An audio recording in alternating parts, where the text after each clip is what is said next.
की जो पार्टी का अगर एक पत्थर किसी को फेंक दिया तो यहाँ पे वो काम हो जाएगा जो खेड़ चौपटा में हो 3 दिन में वो रिहाई कर दे, नहीं तो आगे प्रशासन के पास भी कुछ कहने के लिए नहीं बचेगा, फिर टकराव होना क्या होगा।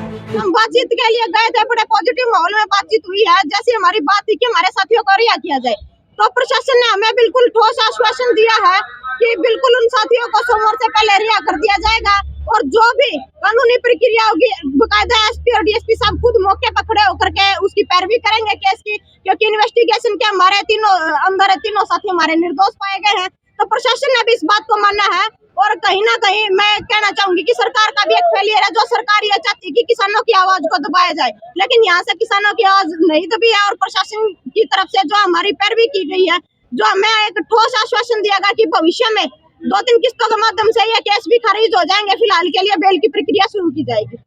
तक अगर तो फिर क्या रुक जाएगा? देखिए, जो कथूरा गांव में धरना हुआ है जिट जारी है और सोमवार से पहले ऐसा नहीं है कि हमारे साथियों को रिहा किया जाएगा। ठोस आश्वासन हमें मिला है। और अगली बात सुशील भाई बताओ।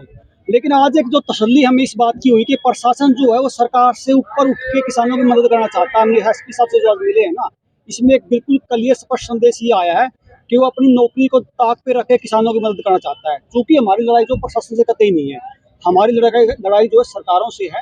और इसमें जो एक नई बात भी आज प्रशासन ने हमें बताया कि हाईकोर्ट ने संज्ञान लिया, किसी ने एप्लीकेशन लगाई है हाईकोर्ट में, PIL दाखिल की है, जिसमें से जो एक केस है वो CBI को ट्रांसफर हो चुका है। और ये अगर केस अगर 3-4 दिन और इसी तरह पेंडिंग रहता है तो हो सकता है ये केस भी CBI के पास चला जाए, ताकि जो इन युवाओं का जो भविष्य है वो लंबे समय तक दांव पे लगा रहे।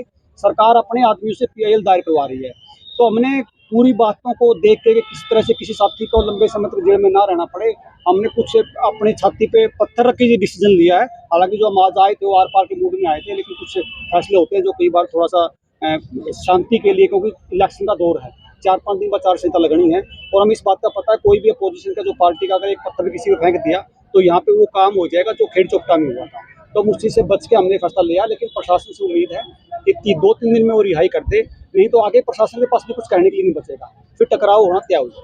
तो सरकार की जो आप गंभीर आरोप हो रहा है, सरकार की ऐसी मंशा के पीछे क्या नजर आ रहा है आपको तो किसान नेताओं को ऐसे पकड़? आप एक चीज़ देखिए कि 25 दिन की इंक्वायरी में भी जब प्रशासन ने ये मान लिया कि ये कहीं भी स्लिप नहीं पाए गए, उसके बाद भी सरकार जो है कथूरा में 1 तारीख को 5000 लोग आते हैं, लेकिन सरकार का एक नुमाइंदा, एक ADC या कोई छोटे से छोटा अधिकारी, तहसीलदार लेवल का अधिकारी भी बात करने के लिए नहीं आता। तो उनका संदेश साफ ये है कि किस तरह इस आंदोलन को इलेक्शन तक जीवित रखा जाए, ताकि कहीं न कहीं जो वोटों का उनको लगता है कि ध्रुवीकरण होगा, उसका उनको वोटों में फायदा मिले। सरकार की मंशा ठीक नहीं है, सरकार की मंशा ठीक नहीं है, ऐसे में सोमवार तक कैसे उम्मीद कर पा रहे हैं? हमने जो पहली बार बताई आपको बात कि प्रशासन पहली बार सरकार से बाहर जाके किसानों की मदद करना चाहता है। ऊपर नहीं जा सकता। देखो अगर आप ऊपर का मतलब है वो अपनी कार्रवाई जो पूरी करेगा, उसको पता कि किसी भी फुटेज में ये कहीं भी स्लिप नहीं है, तो अगर अपनी रिपोर्ट वो ईमानदारी से दे देगा तो सरकार से ऊपर ही मान लीजिए। सरकार तो चाहती है कि असली रिपोर्ट ना दे, लेकिन वो अपनी असली रिपोर्ट देना चाहता है।